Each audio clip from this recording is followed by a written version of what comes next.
बिस्मिल्लाहिर्रहमानिर्रहीम अस्सलाम वालेकुम। और आपसे पहली दफ़ा ये रिक्वेस्ट कर रहा हूँ कि मेरा चैनल सब्सक्राइब कीजिए और शेयर कीजिए। ये इसलिए कर रहा हूँ कि मुझे कुछ अहबाब ने कहा कि आपने कभी भी अपने चैनल को सब्सक्राइब करने की या शेयर करने की बात नहीं की, तो ज़रूर कर दिया कीजिए।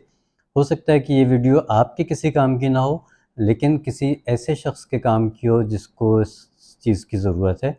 तो उनके साथ अगर आप अपने अहबाब के साथ शेयर कर देते हैं तो उनको भी फ़ायदा हो सकता है, और ये सदक़ा जारिया की एक लड़ी है जो एक दूसरे के साथ लिंक हो जाती है। तो सब्सक्राइब करके बेल आइकन जो है उसको ज़रूर प्रेस कर दीजिएगा, ताकि जो भी नई और इन्फॉर्मेटिव वीडियो आए वो आप तक ज़रूर पहुंच सके। आज हम बात कर रहे हैं लौंग के ऊपर। ठीक है, लौंग हर घर की हर किचन में मौजूद होती है, और एक प्लांट का एरोमेटिक फ्लावर बड होती है ये। लौंग जो उनसे फ्लावर बड होती है, इसमें बहुत सारे एरोमेटिक ऑयल्स होते हैं जिसकी बड़ी अफादियत है। प्लस ये कि इसमें बहुत सारे वाइटामिन मिनरल्स वगैरह भी होते हैं। देखिए, वाइटामिन मिनरल्स तकरीबन हर चीज़ में होते हैं, लेकिन लौंग को हम इतनी बड़ी मकदार में नहीं खा सकते कि उससे हम इन चीज़ों की ज़रूरत पूरी कर सकें। इसलिए इस तरह की जो चीज़ें होती हैं, उसके जो एसेंशियल ऑयल्स होते हैं, उसके जो वोलेटाइल ऑयल्स होते हैं, वो हमें ज़्यादा फ़ायदा पहुँचाती हैं, या जो उसके फ्लेवोनॉइड्स होते हैं वो हमें ज़्यादा फ़ायदा पहुँचाती हैं एज़ कम्पेयर टू इसके मिनरल्स और विटामिन्स के मुकाबले में।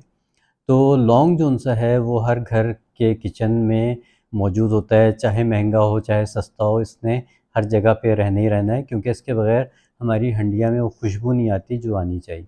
लौंग की अफ़ादियत अगर आप देखें तो साल हर साल से है, और हमेशा से एक चीज़ हम सुनते आए हैं कि दांतों के दर्द में लौंग का इस्तेमाल जो-सा है वो सबसे फ़ायदेमंद है। और हम इस एक चीज़ को ही सिर्फ़ समझते हैं कि लौंग जो-सी है वो सिर्फ़ दांतों के दर्द के लिए हम यूज़ कर सकते हैं, अदरवाइज़ हम यूज़ नहीं कर सकते। आज मैं आपको बताऊँगा कि लौंग हम कहाँ-कहाँ, किन-किन बीमारियों में फ़र्स्ट एड के तौर पे इस्तेमाल कर सकते हैं, और इनसे हमें क्या-क्या फ़ायदे मिल सकते हैं। तो लौंग जो-सा है एक बहुत छोटा-सा फ्लावर बड होता है, लेकिन अगर आप इसको खोल के रखें तो इसकी खुशबू जो-सी होती है बड़ी सूदिंग होती है, बड़ी मसहूर कुन होती है। और इसकी खुशबू जो-सी है वो इसके एसेंशियल ऑयल और वोलेटाइल ऑयल्स जो-सी हैं उसकी ही वजह से। इसको ऑयल भी एक्सट्रैक्ट किया जाता है, इसमें से बहुत सारे एक्सट्रैक्ट्स अलग भी किए जाते हैं। यूजेनॉल जो-सा है वो एक इसका बड़ा इम्पॉर्टेंट इंग्रेडिएंट है, ऑयल है, और ये मुख्तलिफ़ दूसरी स्पाइसेस में भी होता है, लेकिन इसमें सबसे ज़्यादा माना जाता है।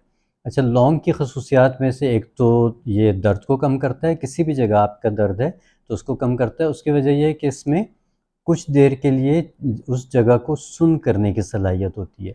इसके जो उनसे ऑयल्स हैं वो उस जगह को सुन्न कर देते हैं, तो हमें थोड़ी देर के लिए दर्द की कैफ़ियत से निजात मिल जाती है। और अगर इसका हम उस दर्द में मुस्तकिल इस्तेमाल करें तो यकीनी तौर पे हमें वो रिलीफ़ लॉन्ग टर्म मिल सकता है। अब बात करते हैं कि दांतों के दर्द में से ही हम स्टार्ट कर लेते हैं, क्योंकि सबको इस चीज़ का पता है। तो इसमें हम देख लेते हैं कि दांतों के दर्द में हम इसको कैसे-कैसे इस्तेमाल कर सकते हैं।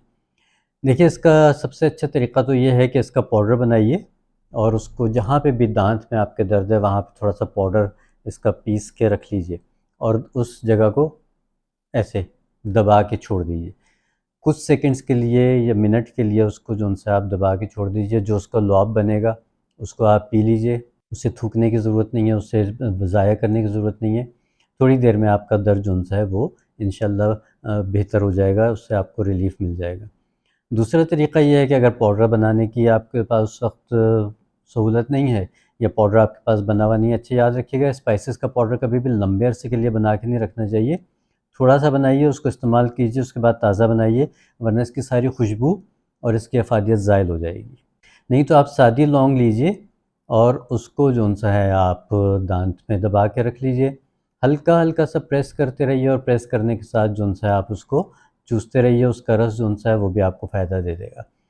तो दांतों के दर्द के लिए तो ख़ास तौर से ये तरीक़ा बहुत मुनासिब है।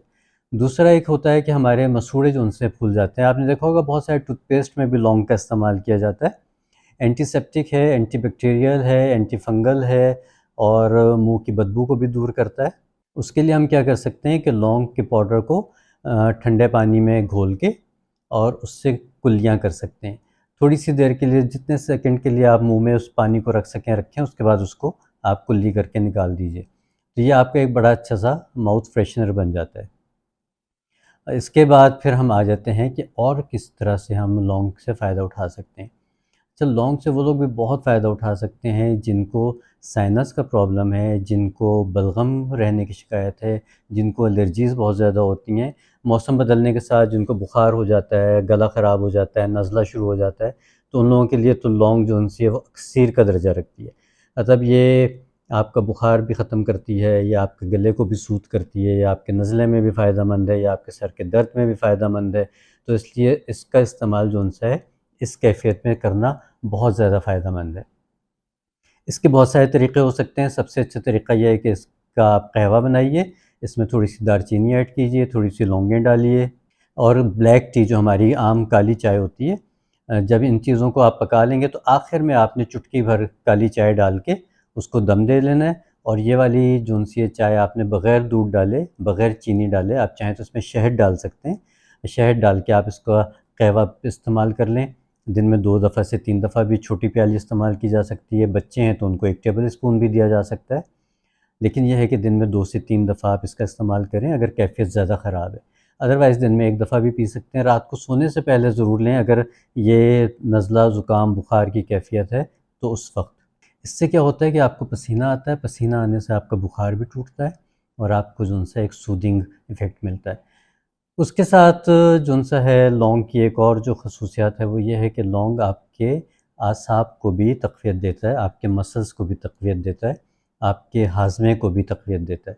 तो उसके लिए एक तरीक़ा ये हो सकता है कि लौंग का और दालचीनी का पाउडर बना के रखिए और उसको जो-सा है आपने दूध के साथ इस्तेमाल करना है, तो उससे आपके पट्ठों का जो दर्द है वो भी ठीक होगा, पट्ठे मज़बूत भी होंगे और आपको असाबी और जो हम कहते हैं कि असाबी तनाव सा महसूस होता है, उसमें भी इंशाअल्लाह रिलीफ़ मिलेगा।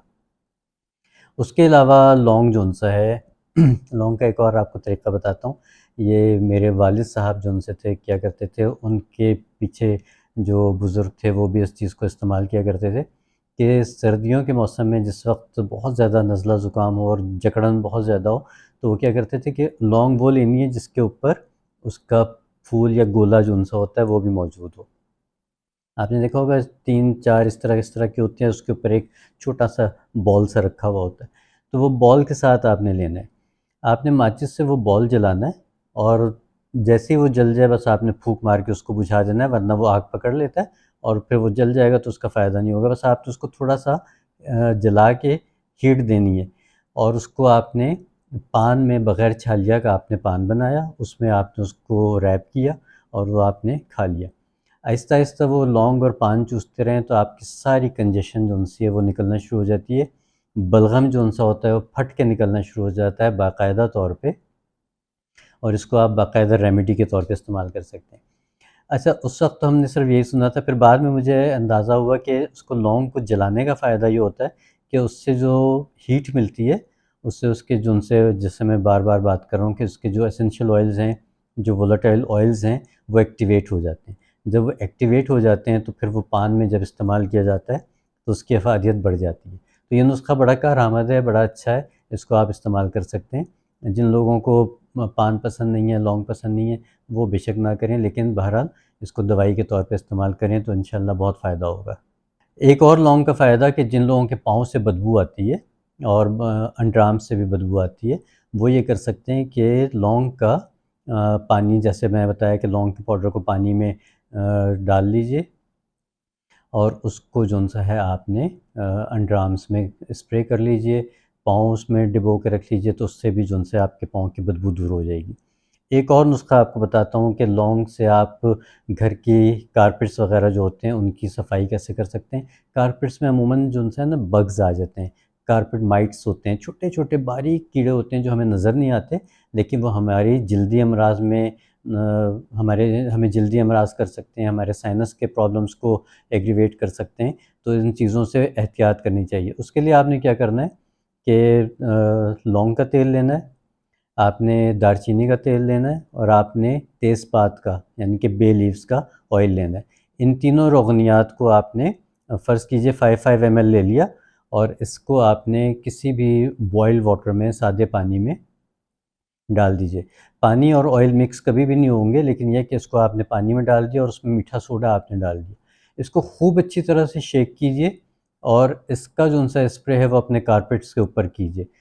आधे घंटे के लिए छोड़ दीजिए, आधे घंटे के बाद जो है आप कारपेट के ऊपर वैक्यूम कीजिए, तो यकीनी तौर पे जितने भी जरासीम हैं, जितने भी ये बग्स हैं, जितने भी ये माइट्स हैं, ये सारे के सारे से हैं आहिस्ता-आहिस्ता ख़त्म होना शुरू हो जाएंगे। क्योंकि लौंग भी, दालचीनी भी और बे लीव्स भी, इनके जो ऑयल्स होते हैं या इनकी जो खसूसियात होती हैं वो इन सब को ख़त्म करने के लिए जरासीम कुश हैं, तो इसलिए हर तरह की जरासीम को मारने की सलाहियत रखती हैं। इन्हीं चीज़ों को आप घर में स्प्रे के तौर पे कर लें, तो आपकी जो घर की आबो-हवा है वो प्यूरिफ़ाई हो जाती है। उसमें से एलर्जेंस से हैं, एलर्जी करने वाले से चीज़ें होती हैं वो ख़त्म हो जाती हैं। तो लौंग के आज ये छोटी-छोटी सी टिप्स आपको दी हैं, यकीनी तौर पे इंशाअल्लाह किसी न किसी को कहीं न कहीं इन सब चीज़ों से बहुत फ़ायदा होगा। अगली वीडियो तक के लिए इजाज़त दीजिए। अल्लाह निगहबान।